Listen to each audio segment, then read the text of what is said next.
और अब बात करेंगे रामपुर में नवाबी जंग की। रामपुर के सियासी मैदान में हैदर अली खान बयान बनाम अब्दुल्ला आजम की लड़ाई होने की उम्मीद है। उत्तर प्रदेश विधानसभा चुनाव के लिए तैयारियां जोर शोर से जारी हैं और इस बीच अपना दल ने रामपुर जिले की स्वार टांडा विधानसभा सीट से हैदर अली खान को पार्टी का उम्मीदवार बनाया है। हैदर ने हाल ही में कांग्रेस को छोड़कर अपना दल का दामन थामा था और यूपी में अपना दल बीजेपी के साथ गठबंधन में चुनाव लड़ रही है। हैदर अली यूपी में एनडीए के पहले मुस्लिम प्रत्याशी होंगे। आजम खान के बेटे अब्दुल्ला आजम इस सीट से समाजवादी पार्टी के टिकट पर चुनाव लड़ने की उम्मीद है।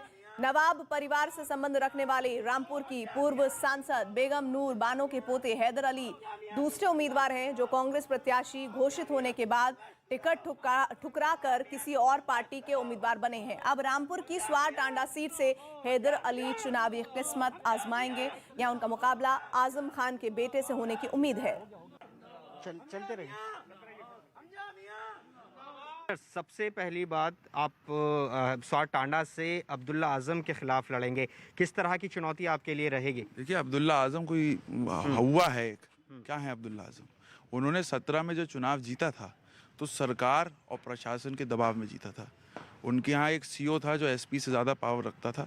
वो हर किसी को उठा रहा था, झूठे मुकदमों में फंसा रहा था, झूठी धाराएं लगा रहा था।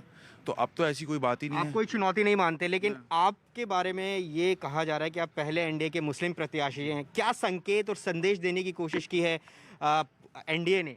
देखिए, मैं सबसे पहले तो अपनी पार्टी की जो राष्ट्रीय अध्यक्ष है श्रीमती अनुप्रिया पटेल जी का धन्यवाद देता हूँ, आशीष जी का, और सबसे महत्वपूर्ण जो बीजेपी की टॉप ब्रास लीडरशिप है, चाहे प्रधानमंत्री जी हों, गृह मंत्री जी जेपी नड्डा जी, और हमारे प्रदेश के मुख्यमंत्री श्री योगी आदित्यनाथ जी, प्रदेश अध्यक्ष जी, दोनों उप मुख्यमंत्री जी बंसल जी का धन्यवाद कि उन्होंने ये विश्वास दिखाया है कि पश्चिम उत्तर प्रदेश में उन्होंने जो स्वार टांडे को इस चीज़ के लिए चुना है।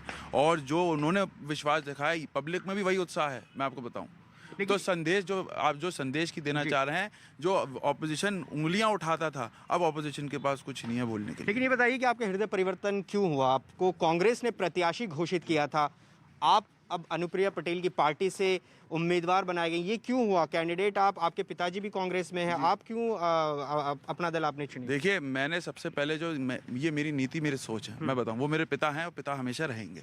मैं सिर्फ विकास चाहता हूं। मैं अपनी पार्टी की जो नेता हैं अनुप्रिया पटेल जी की नीतियों से प्रभावित हुआ, और जिस तरीके से हमारे उत्तर प्रदेश में भारतीय जनता पार्टी और एनडीए की सरकार रही है, उन्होंने जो विकास के काम किए हैं, नीतियों से उनके प्रभावित हुआ। हमारी विधानसभा अगर देखा जाए, एक पुल था जो सदर विधानसभा को टांडे से जोड़ता था। आजम खान ने वो पुल तोड़ा, सिर्फ पब्लिक को नुकसान पहुंचाया, लाखों आदमी परेशान था।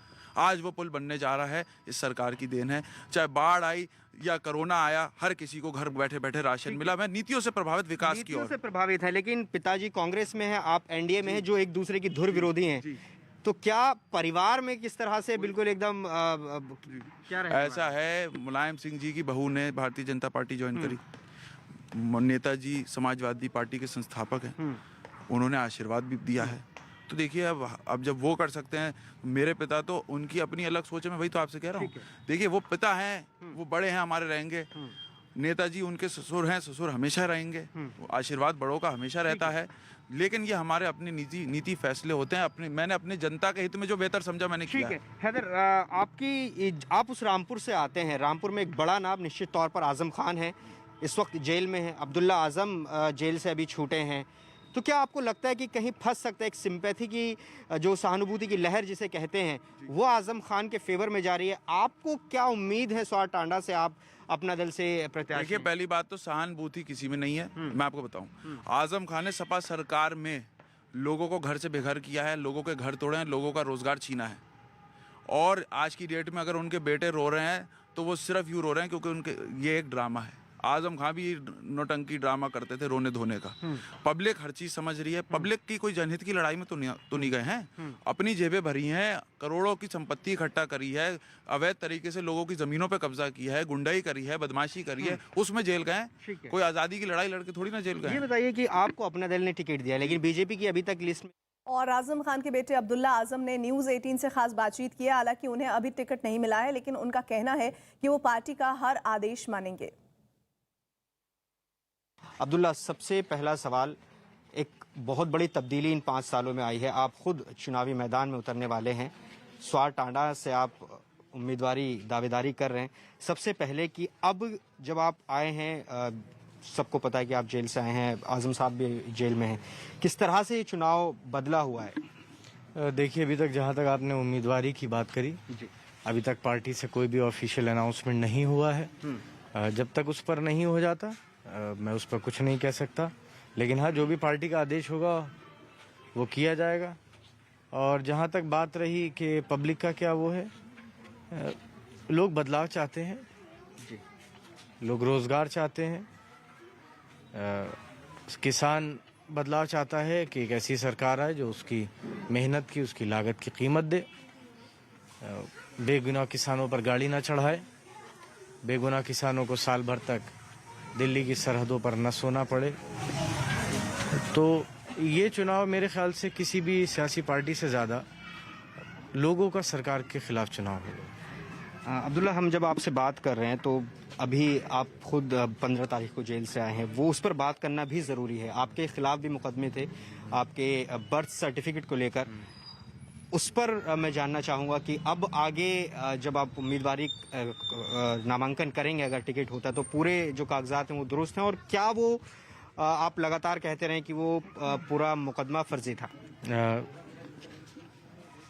मैं आपको एक बात बताऊं, कुछ भी अगर आपको करना हो या कोई भी आप क्राइम करें तो उसके लिए उसका एक मोटिव होना चाहिए।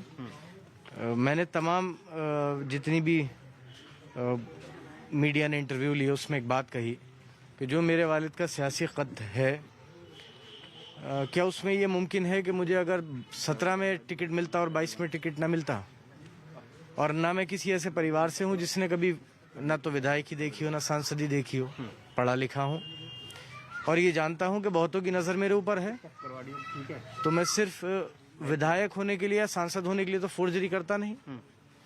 और जो जन्मतिथि मैंने बताई थी वो तब भी सही थी और आज भी सही है, इसीलिए माननीय सर्वोच्च न्यायालय ने चुनाव के आदेश पर रोक लगाई थी। और अभी भी मैं आपसे ये बात कहूँ कि वो मामला सर्वोच्च न्यायालय में है और मुझे पूरी इस बात की उम्मीद है कि मुझे वहाँ से न्याय मिलेगा। हैदर अली खान बनाम अब्दुल्ला आजम की लड़ाई होने की उम्मीद भर से रामपुर के सियासी गलियारे में हलचल तेज है, और इसी के साथ दोनों के बीच जुबानी जंग भी शुरू हो गई है। देखिए, हैदर अली खान वर्सेस अब्दुल्ला आजम। पहली बात, आप स्वार टांडा से अब्दुल्ला आजम के खिलाफ लड़ेंगे, किस तरह की चुनौती आपके लिए रहेगी? देखिए, अब्दुल्ला आजम कोई हुआ है एक, क्या है अब्दुल्ला आजम? उन्होंने 17 में जो चुनाव जीता था तो सरकार और प्रशासन के दबाव में जीता था। उनके यहाँ एक सीओ था जो एसपी से ज़्यादा पावर रखता था, वो हर किसी को उठा रहा था, झूठे मुकदमों में फंसा रहा था, झूठी धाराएं लगा रहा था। तो अब तो ऐसी कोई बात ही नहीं है। आप उस रामपुर से आते हैं, रामपुर में एक बड़ा नाम निश्चित तौर पर आजम खान है, इस वक्त जेल में है। अब्दुल्ला आजम जेल से अभी छूटे हैं, तो क्या आपको लगता है कि कहीं फंस सकता है, एक सिंपैथी की जो सहानुभूति की लहर जिसे कहते हैं वो आजम खान के फेवर में जा रही है? आपको क्या उम्मीद है स्वार टांडा से, आप अपना दल से प्रत्याशी? देखिए, पहली बात तो सहानुभूति किसी में नहीं है। मैं आपको बताऊं, आजम खान ने सपा सरकार में लोगों को घर से बेघर किया है, लोगों के घर तोड़े हैं, लोगों का रोजगार छीना है। और आज की डेट में अगर उनके बेटे रो रहे हैं तो वो सिर्फ यूँ रो रहे हैं क्योंकि उनके ये एक ड्रामा है। आजम खान भी नौटंकी ड्रामा करते थे, रोने धोने का। पब्लिक हर चीज समझ रही है। पब्लिक की कोई जनहित की लड़ाई में तो नहीं गए हैं। अपनी जेबें भरी हैं, करोड़ों की संपत्ति इकट्ठा करी है, अवैध तरीके से लोगों की जमीनों पे कब्जा किया है, गुंडाई करी है, बदमाशी करी है, उसमें जेल गए हैं। कोई आज़ादी की लड़ाई लड़के थोड़ी ना जेल गए। आजम साहब और आप चुनाव लड़ेंगे? आजम साहब जैसा पार्टी का आदेश होगा, अभी तक इस पर कोई ऑफिशियल स्टेटमेंट क्यों नहीं हुआ? क्योंकि अभी तक जो नामांकन की आखिरी तारीख बहुत नजदीक है। कोई बात नहीं, जैसा भी होगा आपको पता आप चल स्वार टांडा से लड़ेंगे? जैसा होगा आपको पता चल जाएगा। अच्छा, जैसा होगा, जो पार्टी का आदेश होगा वो होगा। स्वार टांडा जिससे आप दावेदारी जता रहे हैं, कैंपेनिंग भी वहाँ कर रहे हैं, वहाँ से हैदर अली खान को उम्मीदवार बना दिया एनडीए की तरफ से, इस पर क्या कहेंगे? कोई चुनौती है? कोई जवाब नहीं, कोई जवाब नहीं। 10 तारीख को बात करेंगे इस पर। अच्छा, 10 तारीख को बात करेंगे, और कोई किसी को भी कैंडिडेट बनाए मुझे कोई फर्क नहीं पड़ता। ठीक है ना, मैं ये देखता हूँ मुझे पब्लिक के लिए काम करना है, पब्लिक अपना जवाब 10 तारीख को देगी। अब्दुल्ला, हम जब आपसे बात कर रहे हैं तो अभी आप खुद 15 तारीख को जेल से आए हैं, वो उस पर बात करना भी ज़रूरी है। आपके खिलाफ भी मुकदमे थे आपके बर्थ सर्टिफिकेट को लेकर, उस पर मैं जानना चाहूँगा कि अब आगे जब आप उम्मीदवारी नामांकन करेंगे, अगर टिकट होता है, तो पूरे जो कागजात हैं वो दुरुस्त हैं, और क्या वो आप लगातार कहते रहे कि वो पूरा मुकदमा फर्जी था? मैं आपको एक बात बताऊं, कुछ भी अगर आपको करना हो या कोई भी आप क्राइम करें तो उसके लिए उसका एक मोटिव होना चाहिए।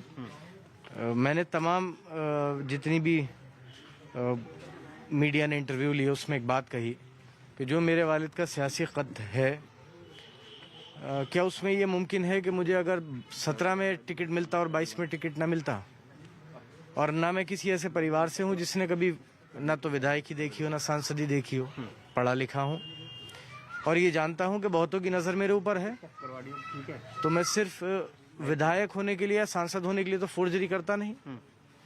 और जो जन्मतिथि मैंने बताई थी वो तब भी सही थी और आज भी सही है, इसीलिए माननीय सर्वोच्च न्यायालय ने चुनाव के आदेश पर रोक लगाई थी।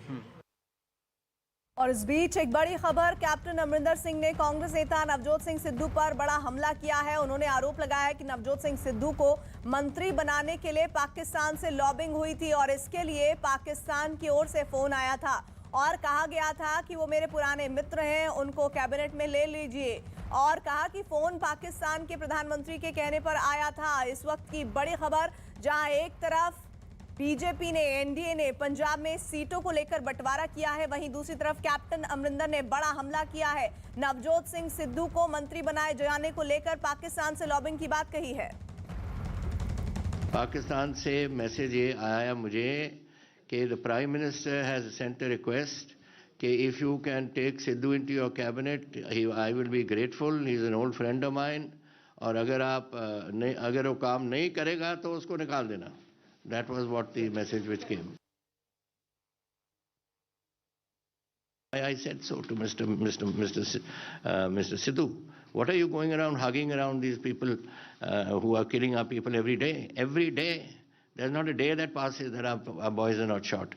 And since the day I took over in 1917 and till the day I left it on the 18th of this month of September, I had 83 of my soldiers of Punjab being killed. तो पंजाब चुनाव में अमरिंदर सिंह ने एक नया तड़का, एक नई बात को रख दिया है। कैप्टन अमरिंदर सिंह के हमलों का जवाब नवजोत सिंह सिद्धू ने अपने अंदाज में दिया। सुनिए उन्होंने क्या कहा है। सुल्तान घोड़े ते चढ़ा के लिया सी, ठीक, मैं मरे नू मारा, सुन जी, मरे नू मारा।